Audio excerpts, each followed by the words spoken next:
setiap kita pasti punya pergumulan masing-masing.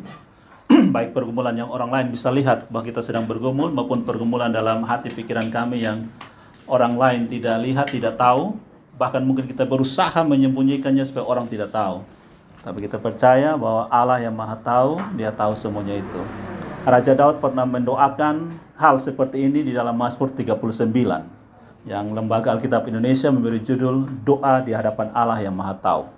Allah tahu segala sesuatu ya. Raja Daud bilang, sekalipun aku pergi ke seberang lautan, menyembunyikan diri, engkau ada di situ. Masuk ke dunia orang mati, engkau ada di situ. Dimanapun engkau ada, engkau membuat siang seperti malam, malam seperti siang.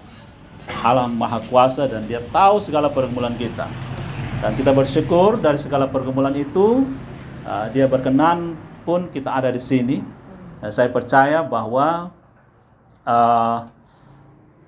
Allah yang berkenan kita ada di sini, Dia ingin kita mendapatkan sesuatu pesan yang Dia ingin sampaikan kepada kita. Masing-masing kita merindukan untuk Tuhan menyampaikan secara pribadi kepada kita masing-masing. Baik mungkin melalui saya yang Tuhan percayakan untuk menyampaikan firman Tuhan, atau melalui suara hati kita atau Roh Kudus berbicara di hati kita masing-masing untuk menerima kebenaran firman Tuhan.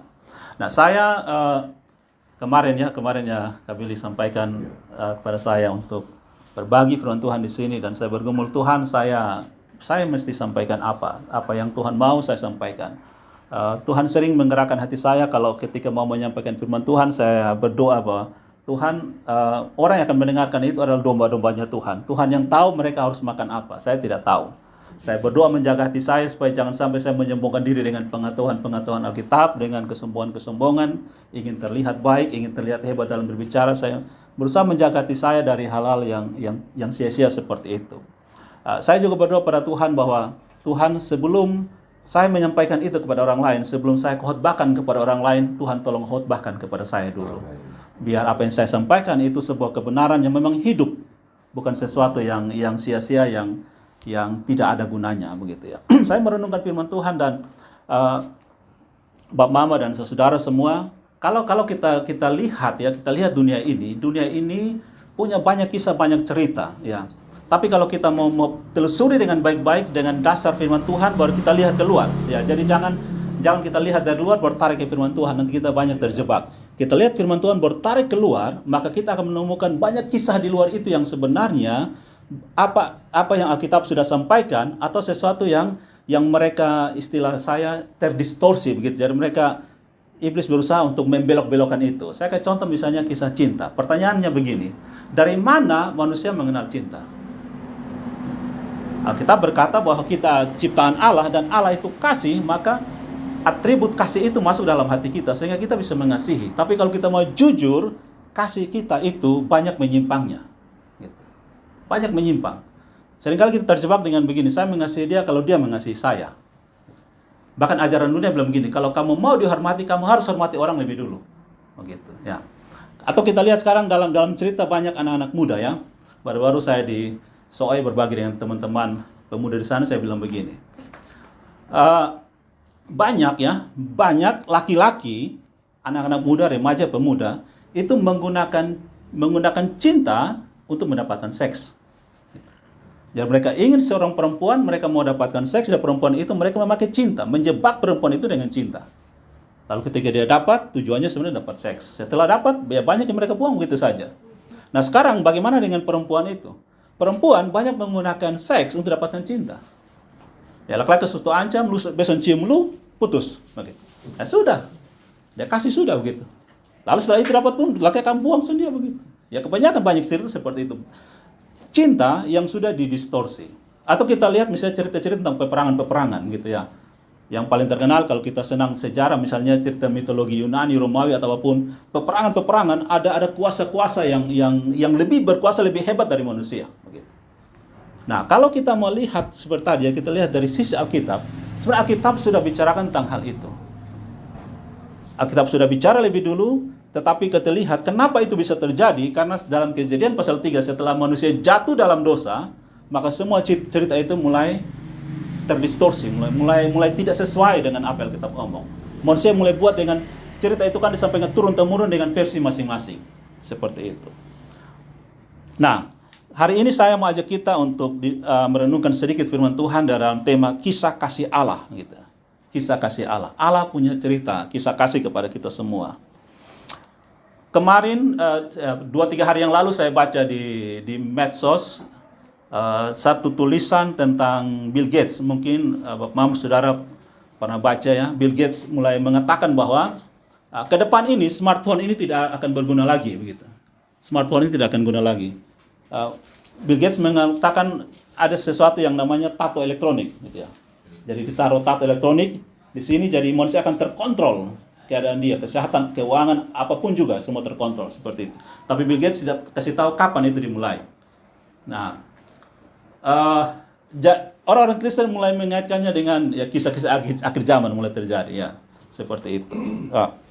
Apapun yang akan terjadi, benar atau tidak, yang paling penting adalah firman Tuhan katakan bijaksana, hati-hati, waspada, gitu ya. Nah, saja kita membaca Kejadian 1 ayat 26 sampai 28 ya. Kejadian pasal 1 ayat 26 sampai ayat yang ke-28. 2-3 ayat ini mari kita semua baca bersama-sama. Kejadian pasal 1 ayat 26 sampai 28. 1, 2, 3. Berfirmanlah Allah, baiklah kita menjadikan manusia menurut gambar dan rupa kita, supaya mereka berkuasa atas ikan-ikan di laut dan burung-burung di udara, dan atas ternak, dan atas seluruh bumi, dan atas segala binatang melata yang merayap di bumi. Maka Allah menciptakan manusia itu menurut gambarnya, menurut gambar Allah diciptakannya dia, laki-laki dan perempuan, diciptakannya mereka. Allah memberkati mereka, lalu Allah berfirman kepada mereka, beranak cuculah dan bertambah banyak, penuhilah bumi dan taklukkanlah itu, berkuasalah atas ikan-ikan di laut dan burung-burung di udara dan atas segala binatang yang merayap di bumi. Amin. Demikian firman Tuhan. Bapak Mama, teman-teman, saudara semua, kalau kita memperhatikan baik-baik Alkitab ini sesuatu kitab yang sangat luar biasa sebenarnya. Kalau kita mau pelajari detil demi detil, kisahnya itu sangat luar biasa. Sungguh-sungguh luar biasa. Alkitab satu-satunya buku di dunia ini yang ribuan tahun dikritik, dihantam dengan segala macam cara, termasuk ilmu pengetahuan, teknologi, apapun, tidak terkalahkan. Satu-satunya buku di dunia yang namanya Alkitab. Saya mau kasih satu-satu saja ya, bagaimana Alkitab ini ditulis. Kalau ada yang pernah baca secara berurutan dari Kejadian sampai Wahyu, saya mau ajak kita melihat 5 kitab pertama dari Alkitab yang namanya kitab Musa ya, Kejadian, Keluaran, Imamat, Bilangan, Ulangan. Kalau kita perhatikan baik-baik, Kejadian yang tadi kita baca ini ya, Kejadian 1. Kejadian itu dia mengcover ya, dia mengambil seluruh dunia. Ya, bagaimana dunia diciptakan? Seluruh dunia gitu. Dari mana sejarah dunia ini? Dia datang dari mana, dia jadi dari mana, siapa orang-orang pertama? Dia menuliskan seluruh dunia. Lalu kalau kita masuk kepada Keluaran, jadi setelah Kejadian Keluaran, itu dia hanya bicara tentang satu bangsa. Bagaimana Allah memanggil satu bangsa untuk masuk ke dalam perjanjiannya. Kalau kita masuk setelah Kejadian Keluaran, Imamat, kita akan sampai kepada Imamat itu bercerita tentang hubungan pribadi Allah dengan manusia. Jadi Allah dengan manusia satu persatu, aturan-aturan ibadah orang per orang. Nah, setelah Kejadian, Keluaran, Imamat, kita masuk ke Bilangan. Dari Bilangan itu dia kembali kepada satu bangsa, kepada bangsa Israel. Setelah Bilangan kita masuk ke Ulangan, itu sudah bicara lagi pada seluruh dunia. Jadi Alkitab itu disusun dengan hal yang sangat luar biasa. Oke. Dari satu titik tolaknya sebenarnya adalah bagaimana hubungan pribadi ketong satu persatu dengan Allah kita. Nah, nanti beta akan sampaikan kenapa beta ajak ketong membaca Kejadian pasal 1 tentang ini seringkali ayat yang dipakai dalam khotbah dalam pernikahan dan sebagainya begitu. Nah, kalau kita perhatikan juga Alkitab dari Kejadian sampai Wahyu itu sebenarnya suatu cerita yang utuh. Makanya beta sebutkan dengan tema kisah kasih Allah. Jadi Alkitab kita ini beda dengan kitab yang lain. Dia merupakan satu narasi, satu cerita yang utuh dari Kejadian sampai Wahyu. Makanya kita sering diminta, dikasih tahu untuk belajarlah baca Alkitab secara berurutan. Kita akan ketemu kisah yang tidak terputus begitu. Sehingga kalau orang berkhotbah, orang mengajar dibaca dari perjanjian lama tanpa menghubungkan dengan perjanjian baru, dia akan kehilangan linknya gitu. Karena Yesus bilang waktu dia bicara kepada orang Kleopas dan temannya yang berjalan ke Emmaus, dia katakan bahwa seluruh kitab Taurat dan kita para nabi berbicara tentang aku. Lalu kalau kita menyampaikan firman Tuhan dari perjanjian baru tanpa melihat latar belakang perjanjian lama, kita akan kehilangan dia punya link juga, begitu. Jadi dia merupakan satu narasi yang utuh dari Kejadian sampai Wahyu. Nah, lalu kalau kita lihat ya, Kejadian kisah yang utuh itu sebenarnya bercerita tentang apa? Kalau beta menemukan satu rangkaian, salah satu ya, ada banyak cerita yang punya rangkaian, tapi salah satu yang sangat unik yang dibicarakan secara konsisten dari Kejadian sampai Wahyu adalah pernikahan, perkawinan. Kita kasih contoh ya. Yang tadi kotong baca ya, Kejadian pasal 1 dimulai dengan keluarga, perkawinan antara Adam dan Hawa. Lalu diperintahkan untuk beranak cucu. Lalu kotong lihat di Wahyu pada akhirnya itu kisah tentang apa? Perkawinan juga. Anak domba dengan gerejanya. Itu yang dinanti-nantikan. Lalu kalau kita lihat di dalam perjalanan dari Kejadian sampai Wahyu, itu kisah kalau beta istilah seperti ketong sering nonton film-film romantis, itu kisah seorang bapa mencari mempelai bagi anaknya. Jadi setelah Kejadian pasal 3 manusia jatuh dalam dosa, Allah Bapa itu dia berfirman, aku akan mengadakan permusuhan antara engkau dengan perempuan ini. Engkau akan dikalahkan oleh keturunan dari perempuan ini. Jadi Yesus itu dia sebelum dia datang ke dunia, kita lihat ceritanya Allah mengutus orang-orangnya untuk mempersiapkan gerejanya. Tapi orang-orang itu dibunuh. Yesus juga pernah menceritakan perumpamaan itu. Lalu terakhir dia utus anaknya sendiri, mempelai itu, datang siapkan mempelai kamu. Dan Yesus datang menyiapkan mempelainya. Makanya kalau kita baca dalam perjanjian lama, seringkali dosa penyembahan berhala, itu Allah katakan dengan apa? Kamu telah bersinah dengan meninggalkan aku.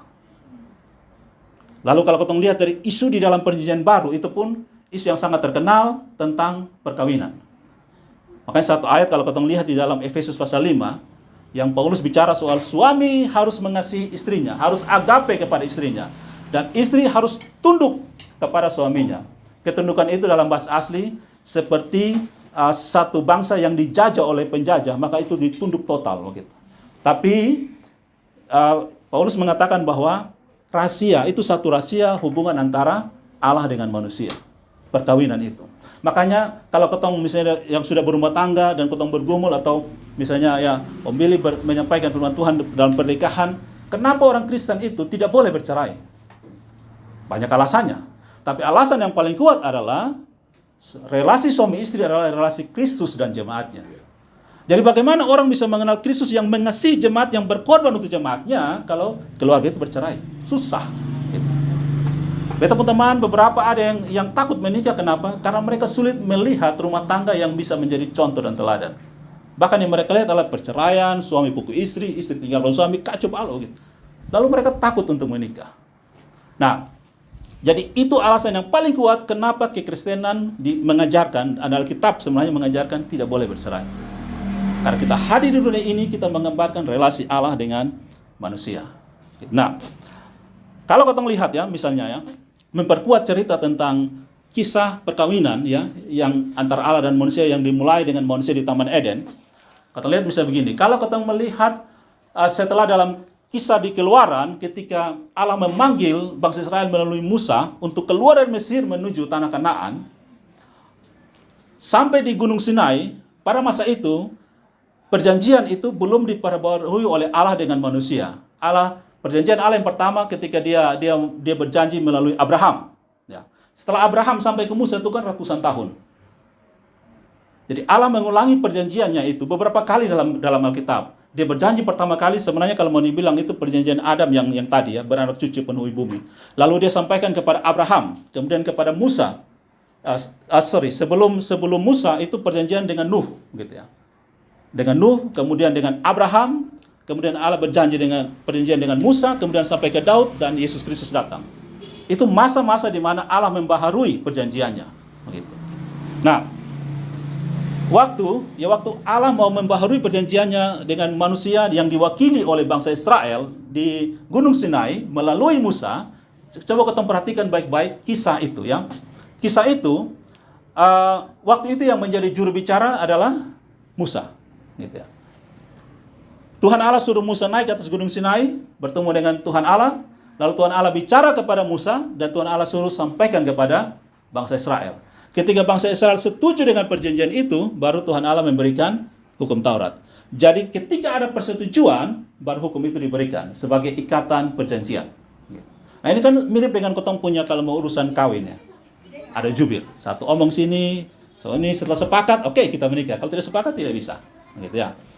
Kemudian coba ketong baca 2 Korintus 11 ayat 2. 2 Korintus 11 ayat yang kedua ya. Firman Tuhan berkata begini, 2 Korintus pasal 11 ayat yang kedua. Ini Paulus dia menyampaikan isi hatinya ya. Firman Tuhan berkata begini melalui Rasul Paulus. 2 Korintus 11 ayat 2. Sebab aku cemburu kepada kamu dengan cemburu ilahi, karena aku telah mempertunangkan kamu kepada satu laki-laki untuk membawa kamu sebagai perawan suci kepada Kristus.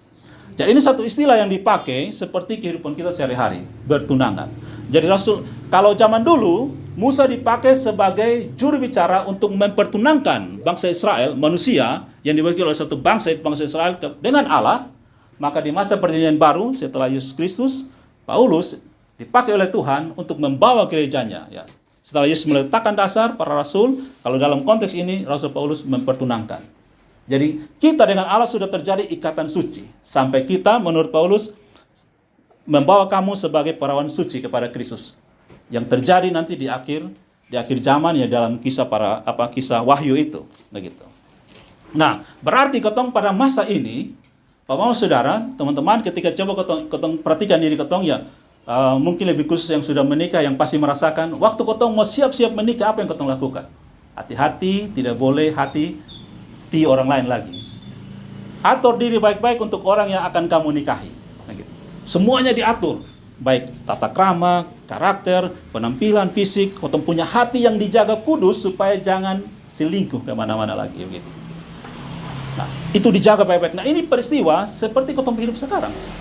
Kenapa kita menjaga diri baik-baik? Kenapa kita tidak boleh berbuat dosa? Kenapa orang lain buat dosa kita tidak? Nah, karena kamu akan dibawa kepada mempelai. Masakan kamu mau bawa diri kepada mempelaimu dengan yang hancur-hancuran? Coba siapa yang mau menikah yang lihat mempelai, wih berantakan begini, tosa nikah cari orang lain selewai. Tidak ada. Jadi Allah memakai kehidupan kita sehari-hari untuk menggambarkan tentang apa yang terjadi di kerajaan sorga. Makanya Yesus ketika dia bicara, dia selalu berkata begini, hal kerajaan sorga seumpama. Dia memakai budaya kita, kebiasaan kita untuk menunjukkan apa yang terjadi di sorga. Karena kalau dia bicara apa terang-terangan di sorga, ya kita tidak mengerti, karena kita belum pernah ke sana. Dia memakai kehidupan kita sehari-hari. Nah, ini sekali lagi, kalau satu saat mungkin iblis menggoda kita tergoda dengan orang lain untuk buat dosa, katakan kepada diri sendiri, katakan kepada iblis itu, saya mau jaga diri saya, karena saya mau dibawa kepada mempelai saya. Saya sudah menyiapkan diri saya, apalagi kita lahir baru, kita bertobat, kita dibaptis, kita bawa diri kita kepada Kristus. Nah, sekarang dia sedang menjaga kita, membela kita, dan semua orang yang akan menikah menanti-nanti hari pernikahan itu. Tidak ada orang yang mau menikah yang tidak menantikan itu. Penantian hari pernikahan itu lebih dari dia menanti naik jabatan, naik gaji, dapat kerja. Itu tidak seheboh, tidak sekudus dia mau mengikrarkan janji nikahnya. Bahkan bisa dia sampai menangis gitu. Karena dia tahu pergumulannya tidak mudah. Nah, itu pun kita begitu. Kita menantikan itu. Pak Mama dan saudara semua, teman-teman semua, kalau kita perhatikan baik-baik Alkitab kita sekali lagi dari Kejadian sampai Wahyu, kalau saya mau membagi dia di dalam babak-babak cerita seperti sebuah film, maka saya bisa bagi dia di dalam 5 bagian, 5 babak cerita. Cerita yang pertama adalah penciptaan. Ya, penciptaan itu terjadi di Kejadian pasal 1, penciptaan sudah terjadi. Setelah kisah penciptaan, masuk babak yang kedua adalah babak kejatuhan. Manusia jatuh dalam dosa. Nah, babak yang ketiga adalah babak penebusan. Ya. Allah mengutus dia punya nabi-nabi untuk bawa kembali miliknya, bawa kembali mempelainya, tapi tidak bisa. Sampai anak Allah sendiri datang menebus kita. Itu babak ketiga. Babak yang keempat adalah setelah miliknya ditebus, maka miliknya itu harus belajar hidup kudus setiap hari bergumul dengan kekudusan. Sampai babak yang kelima adalah babak kesempurnaan di dalam kitab Wahyu. Nah, kita ini, sekarang ini gereja Tuhan sedang berada di babak yang keempat. Kehidupan untuk pengudusan setiap hari. Kita semua sudah ditebus. Yesus sudah tebus kita. Sekarang ini kita sedang bergumul setiap hari, berusaha gumul semakin kudus, hidup kudus, memohon Roh Kudus menolong kita untuk kudus sampai kita masuk dalam hari pernikahan kita. Bersama mempelai kita yang Maha Kudus, Yesus Kristus, yang sudah menanti kita. Dia sedang menanti hari itu. Dan seharusnya seperti kita sekali lagi yang sudah menikah, masa hanya mempelai laki-laki yang menunggu hari pernikahan sedangkan mempelai perempuan terputar kiri kanan? Kan tidak. Sama-sama harus menanti hari itu dengan penuh pergumulan dan sejuta rasa begitu. Kita pun harus begitu. Kalau mempelai kita, mempelai laki-laki Yesus Kristus menanti kita dengan hati yang penuh kerinduan, kita pun harus begitu. Seperti tadi lagu pertama ketika kita nyanyi ya, satu hal yang kurindu. Kita rindu bertemu dengan mempelai kita. Itu harus kita miliki. Kita harus miliki itu. Kita jangan, makanya firman Tuhan bilang jangan mencintai dunia ini ya. 1 Yohanes 2 berkata, keinginan mata, keinginan daging, keangkuhan hidup sedang binasa dengan dunia ini. Kalau kita terjebak di situ, maka ya hati kita akan mendua gitu ya. Kita tidak menantikan lagi mempelai kita. Tetapi seharusnya kita sungguh-sungguh menantikan mempelai kita. Nah, Bapak Ibu Saudara, sekarang kalau misalnya kita lihat begini. Saya kasih ada 3 istilah ya. Kalau kita baca di dalam Efesus pasal 2 ayat 8, firman Tuhan berkata bahwa sebab oleh karena kasih karunia kamu diselamatkan oleh iman ya. Sebab oleh karena anugerah kita diselamatkan karena anugerah. Itu pesan sentral terpusat dari Kejadian sampai Wahyu. Kita semua sudah jatuh dalam dosa, kita tidak bisa menolong diri sendiri. Kita butuh anugerah untuk mengangkat kita kembali. Anugerah itu adalah Yesus Kristus. Nah, sekarang kalau misalnya kita lihat ya, kalau saya pakai 3 istilah, jatah, upah, anugerah. Ya. Keselamatan itu bukan jatah. Kalau jatah berarti semua orang harus dapat. Dan tidak perlu Yesus berkorban. Ya, namanya jatah, gitu kan? Kalau sekarang misalnya di sini habis ibadat kita semua dibagi makanan satu persatu, itu jatah masing-masing bawa. Gitu. Kalau upah berarti kita harus berusaha dulu, baru dapat. Nah, keselamatan itu bukan upah. Karena Alkitab tidak pernah mengatakan itu. Upah berarti hasil jerih payah kita. Upah kita dapatkan setelah kita masuk surga. Itu yang firman Tuhan janjikan. Hasil pergumulan kita di dunia ini, setelah masuk surga, masing-masing akan dapat upah. Yang Alkitab sebut dengan mahkota masing-masing. Ada mahkota kehidupan, mahkota apa-apa yang ada di Wahyu itu. Nah, yang benar adalah keselamatan, adalah anugerah. Anugerah berarti bergantung kepada dia mau kasih siapa. Itu haknya dia. Tetapi kita sendiri tidak bisa menghakimi. Kamu dipilih, kita tidak tahu. Allah yang memilih sesuai dengan anugerah dia bagi kita. Nah, bagi kita sekarang adalah kita fokus pada diri kita masing-masing untuk bagaimana kita hidup berkenan kepada Allah. Dari mana kita tahu hidup berkenan kepada Allah? Belajar firman Tuhan. Yang menjadi masalah kalau kita tidak belajar firman Tuhan, kita cari yang hidup berkenan kepada Allah melalui medsos, melalui telenovela, sinetron, ya habis kita. Kalau kita habiskan waktu kita dengan sesuatu yang tadi pesan dunia yang tadi saya bilang di awal, dunia ini mendistorsi kisah Alkitab dengan versinya masing-masing. Kita akan terjebak dengan banyak ajaran yang sesat gitu ya. Nah, saya kasih contoh begini. Dunia salah satu apa ya, slogan yang terkenal di kalangan remaja khususnya, bahkan sampai tulis di baju di mana-mana dibilang be yourself gitu. Be yourself, jadilah dirimu sendiri. Oke, itu pesan yang baik. Tapi itu bukan pesan Alkitabiah. Kalau Alkitab bilang apa? Kita belajar menjadi seperti Kristus. Belajar dari Kristus, belajar firman Tuhan begitu. Ada juga yang kedua adalah begini. Kalau kamu berusaha, kamu pasti bisa. Bahkan di sekolah-sekolah, bahkan di sekolah Kristen pun ajar begitu. Kamu berusaha, kamu pasti bisa. Berusaha bisa. Ada benarnya, tapi itu setengah benar. Kenapa? Karena Yesus bilang, di luar aku kamu tidak bisa apa-apa. Amin. Berusaha, oke, tapi di luar aku kamu tidak berbuah apa-apa. Ya makanya kita harus lihat Alkitab dulu, baru kita lihat dunia ini. Begitu. Supaya kita bisa lihat dunia ini dengan terang. Kalau tidak kita tarik gelap kepada terang, tidak bisa. Tetap gelap itu akan kalah juga. Begitu. Nah, baru-baru saya punya satu cerita. Ini saya punya sendal lama ini. Terlepas, jadi saya mau pergi jahit. Tapi sebelum jahit, saya pikir karena saya ada buru-buru mau ke satu kegiatan, jadi saya minta lem. Lebih baik dijahit saya di Nekoten. Gitu. Di Nekoten sana gitu. Ya saya pikir-pikir, oh ya boleh juga. Tapi sudah terlambat mau kegiatan. Setelah nyetir sampai mau dekat lampu merah di kantor gubernur, sudah belok saja, putuskan belok ke Cari di Pasar Impres. Sampai di sana, di samping gereja situ ada 2 orang yang tukang sol sepatu. Yang satu dia ada pelanggan, yang satunya lagi duduk nongkrong. Berarti beta datang ke yang duduk nongkrong. Lalu beta kasih gini, bilang, oh ini bisa dia jahit. Dia jahit. Lalu beta punya hati ini tergerak untuk mendoakan dia, memberitakan Injil. Tapi ini bagaimana di pinggir jalan lagi rame, cara omong ke mana ini orang dia baik udah jahat, dia om itu tampil yang beta di situ kok rame sudah gitu ya. Hati ini kepingin menginjili tapi bingung bilang Tuhan, kalau Tuhan mau Tuhan tolong gimana caranya? Tolong beta. Lalu waktu itu memang dia lagi duduk nongkrong, tapi ada satu orang yang duduk di depan samping, kayaknya tukang ojek. Jadi orang duduk di situ, beta yang pelanggan bebas diri ya sudah. Daripada meminta kursi dia marah beta lah ya sudah bebas diri sah. Selama dia jalan tinggal beta dengan ini tukang sol sepatu saja.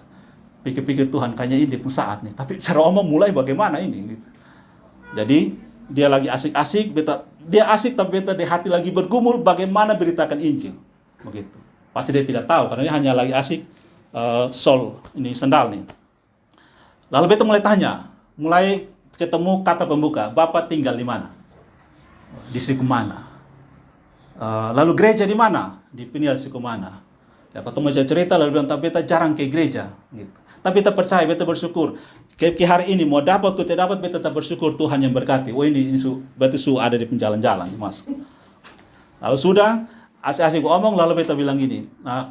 Selesai dia selesai jahit ini 2 sandal, lalu beta bilang, Bapak mau sorga atau tidak? Mau, tahu caranya. Ya, mulai beta menginjili dia. Beta injili dan dia penuh perhatian. Ini orang mungkin umur 50-an, 60-an, dia penuh perhatian sekali. Lalu asik-asik omong, datanglah satu ibu-ibu yang tinggal di situ, mulai datang om dia kayaknya soal sesuatu yang dia juga tahu gitu. Lalu om salam dia, ibu, ini beta lagi omongin Bapak nih.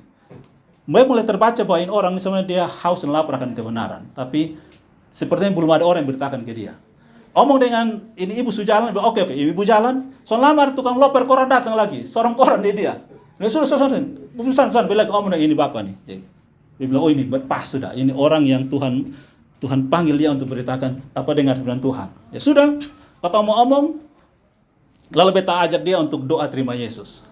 Jadi di pinggir jalan, di rame-rame siang terang itu tutup mata dan berdoa terima Yesus. Dia terima Yesus. Nah, selesai itu beta bayar, lalu beta naik ke oto. Pas mau jalan, dia lari datang dikejar beta gitu. Dia lari kejar, boleh tanya, Bapak tadi ayat firman di mana lah? Dicatat di depan koran. Tuhan ini luar biasa, sampai mau nangis Tuhan. Amen. Luar biasa Tuhan panggilin orang benar-benar haus dan lapar. Tidak saya didengar, tapi dikejar beta untuk catatin ayat. Di mana lah Bapak tadi? Yohanes berapa? Tulis, kasih dia. Disebut dan dia tulis di koran. Yohanes, Roma, dan seterusnya. Nah, jadi, beta lihat dari hal yang sangat sederhana, yaitu Tuhan mulai dengan bepung sandal ini rusak. Dan harus dijahit, lalu Tuhan arahkan yang harus jahit itu siapa. Artinya apa? Ini hal yang simpel. Di dalam ketemu hidup sehari-hari, ada banyak cara Tuhan menarik perhatian kita. Untuk menyiapkan kita bagi mempelainya, bagi Kristus. Ada banyak cara. Hal-hal yang sepele yang kau anggap, sandal yang rusak ini tidak hubungan dengan Alkitab. Tapi Tuhan bisa pakai dengan cara itu, untuk kau bisa bertemu dengan dia, dan kau bisa jadi berkat. Karena kita dipanggil untuk beritakan Injil. Pertanyaannya, kenapa kita harus beritakan Injil? Sekarang kita tanya, baik ketemu masing-masing ada di sini. Berita yang penting, itu ukurannya apa? Apa ukuran satu berita itu penting? Sekarang ini banyak hoax. Apalagi dengan kasus-kasus yang lagi heboh di Indonesia sekarang. Apakah itu penting? Banyak orang yang merasa itu penting sampai terus ikuti, sampai kurang tidur dan segala macam. Tapi sebenarnya, apa ukuran satu berita itu penting? Menurut beta, ukuran satu berita itu penting adalah jangkauan berita itu. Siapa yang harus dengar dan sampai di mana berita itu diberitakan. Menurut Matius 28 ayat 19 sampai 20 dikatakan bahwa Injil berita yang paling penting. Karena apa kata Yesus? Jadikan semua bangsa, bukan satu bangsa. Tadi kita lihat di awal itu hanya Israel di Keluaran, tapi Tuhan mulai dari seluruh dunia ke Israel, ke pribadi masing-masing, lalu ke Israel dan ke seluruh dunia. Seluruh bangsa harus jadi murid Yesus. Berarti berita lebih penting dari segala berita. Itu berita yang sangat penting. Nah, jadi kotong lihat jadi kotong sendiri begini. Kalau satu hal yang sangat penting kotong sudah abaikan, maka hal yang tidak penting pun kotong akan buang percuma. Kalau Injil saja yang sangat penting di dalam hidup ini kotong sudah abaikan, maka tidak lagi hal yang penting dalam hidup kita. Kalau beta kasih emas di bapak mama saudara saat ini satu bongkahan begini dan emas saja sudah dibuang, apa ini kursi-kursi dan ini minuman. Kata buang ini percuma. Kalau waktu hidup kita saja kita tidak pakai sebaik-baiknya untuk Tuhan, apalagi hal yang lain. Makanya ketika Yesus bicara soal kekhawatiran, waktu Yesus bicara soal kekhawatiran, dia ukur kekhawatiran dengan apa yang penting. Yang penting menurut Yesus adalah tubuh lebih penting dari pakaian, hidup lebih penting dari makanan. Padahal saat itu Yesus bilang semua bangsa yang tidak mengenal Allah mengejar makan minum pakai. Lalu kalau kita omong hal kekhawatiran ini dengan orang di luar Kristus, mereka akan tertawakan kita, bahkan akan pukul kita. Beta kerja capek-capek untuk makan minum pakai, beta tinggalkan keluarga untuk makan minum pakai, lalu lu bilang makan minum pakai tidak penting. Kita dipukul, kita diejek. Karena mereka tidak tahu kebenaran. Tapi Yesus ukur kebutuhan yang menurut kita mendesak pun, ukurannya adalah apa yang penting. Contoh, ya. Alkitab dalam hukum kelima katakan bahwa hormati ayah dan ibu itu penting, karena itu dikaitkan dengan umur panjang. Tapi ketika Yesus katakan begini, kalau kamu mengasihi orang tuamu melebihi aku, kamu tidak layak bagi kerajaanku. Artinya, kau harus belajar mana yang penting, tapi syarat standar mengukur mana yang penting, kau ukur dengan apa sekarang? Yesus mengukur dengan berita kerajaan surga, dengan Injil. Oke, makan minum pakai penting. Oke, orang tua penting. Tapi kalau lu samakan dengan beta, lu tidak layak bagi beta. Nah sekarang masalahnya di dunia ini, saat ini kotong banyak tidak tahu apa yang penting. Lalu kotong ukur-ukur saja. Contoh, ketika kotong sudah rajin ibadah, rajin gereja, lalu kotong ukur kotong punya kerajinan itu dengan orang yang tidak pernah gereja. Ya, itu tidak cocok begitu. Kalau sudah rajin gereja, ukurlah dirimu dengan Yesus Kristus. Maka satu, kotong tahu bahwa kotong ini belum ada apa-apa, dan kotong tidak akan sombong iman, tidak akan hakimi orang lain. Kotong sudah berusaha kerja dan sudah dapat kerja, sudah kaya, lalu kotong ukur dengan orang yang tidak dapat kerja, ya tidak bisa. Bahkan ada orang yang bersyukur begini, Tuhan beta bersyukur karena beta hari ini bisa makan, sedangkan di sebelah itu dong saya bisa makan. Itu tidak benar. Kotong bandingkan dengan hal seperti itu. Kotong punya ucapan syukur didasari atas penderitaan orang lain, tidak bisa. Kotong bersyukur karena Allah masih memelihara kita. Karena itu kotong belajar firman Tuhan supaya kotong tahu mana yang penting dan bagaimana caranya kita mengukur kualitas hidup kita dan iman kita di depan Allah. Bagian yang penutup Bapak Ibu Saudara, Injil itu adalah kabar baik. Oke. Injil adalah kabar baik, ya. Dan kabar baik menurut beta tidak cocok, tidak pantas diberitakan kepada orang yang baik-baik saja. Setuju tidak? Karena dia adalah kabar baik. Kalau dia lagi keadaan baik-baik, atau sama keadaan baik, lu pisah, beta lagi baik-baik, aman saja gitu. Kali kalau beta lihat, misalnya beta lihat di MC, WL gitu ya, ketika dong sambut jemaat, apa kabar hari ini? Baik, kok cuma baik, harus luar biasa dong gitu. Luar biasa, dahsyat gitu. Jadi seolah kita menyangkali keadaan kita. Padahal, istilahnya gateway, akses untuk ketemu Yesus, menurut Matius 11 ayat 28 bilang apa? Marilah datang kepadaku, semua yang letih lesu dan beban berat. Masalah kita, pergumulan kita adalah akses untuk kita datang pada Tuhan.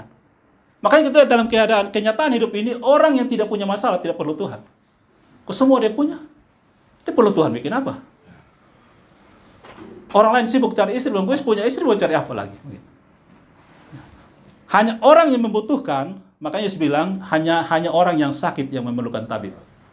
Hanya orang yang tidak sedang baik-baik saja, dia butuh kabar baik. Berarti, kalau mengaminkan dari kesaksian tadi tentang Bapak itu, dia sedang tidak baik-baik. Dia sedang merindukan sorga. Makanya ketika di pinggir jalan ramai siang terang itu, beritakan Injil pada dia penuh, orang mengganggu dia, lu di sana. Dia cuma dengar ini firman Tuhan. Itu orang yang haus dan lapar akan kebenaran. Nah sekarang, coba katakan jujur dengan kita masing-masing, apa kita sedang tidak baik-baik saja, atau kita rasa baik-baik saja? Yesus di dalam Lukas 4 ayat 18 dia bilang begini. Lukas 4 ayat 18. Roh Tuhan ada padaku, oleh sebab ia telah mengurapi aku untuk menyampaikan kabar baik kepada orang-orang miskin, dan ia telah mengutus aku, dan seterusnya. Kepada orang miskin, kepada orang sengsara. Makanya ucapan bahagia Yesus di Matius 5, itu yang dia ngomong. Berbahagialah orang yang miskin, yang tidak sedang baik-baik saja di hadapan Allah. Mereka lah yang mempunyai kerajaan Allah. Ya, makanya seperti tadi, supaya kotong sadar betul kotong tidak sedang baik-baik saja, jangan ukur diri dengan orang lain. Nanti kotong akan menjadi sombong iman, sombong segala-galanya, dan merasa diri lebih hebat. Kotong merasa seperti kita lah pusat alam semesta ini. Semua orang harus mengabdi kepada saya. Kalau tidak cocok, dia akan marah semua orang. Gitu. Kalau orang yang model seperti itu, kotong tanya, kenapa ada nyamuk yang gigit lu? Kenapa ada kejahatan? Kenapa ada hal yang lu tidak suka? Itu artinya lu ini bukan pengontrol dunia ini.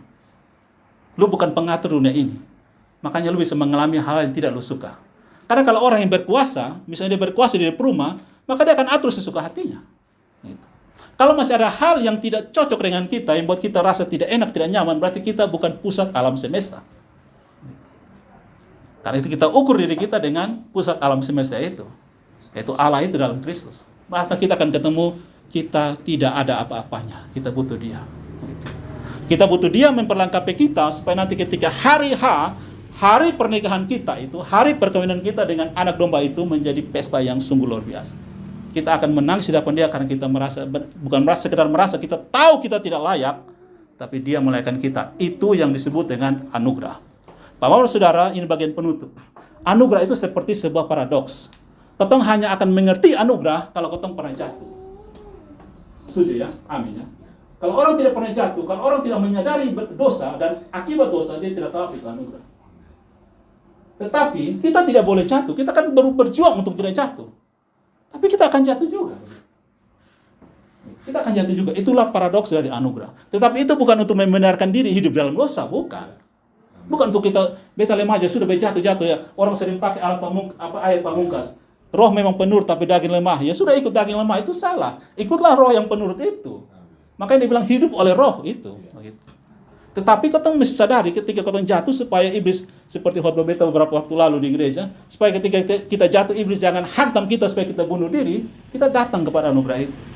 Ketika kita punya masalah, itu gateway bagi iblis untuk membuat kita tidak berharga, kamu tidak harganya lagi, kamu sudah hancur, bunuh diri, hancurkan hidupmu. Tapi justru dalam anugerah Allah itu adalah akses kita untuk ketemu dengan Yesus Kristus yang berkata, mari datang kepadaku. Kalau kamu sudah capek, letih, lesu, punya beban yang berat, datang ke saya. Saya akan legakan hatimu dan berikan kepada kamu beban kuk yang bisa kamu pikul. Kiranya Tuhan berkati ketemu semua. Mari kita berdoa. Bapa di sorga, kami bersyukur untuk kasih karunia baik kami, anugerah-Mu baik kami semua. Kami sudah mendengarkan firman-Mu, Engkau sudah berbicara hati kami masing-masing. Tuhan, kasihanilah kami. Kami bawa hidup kami ke dalam tangan-Mu. Terima kasih Tuhan.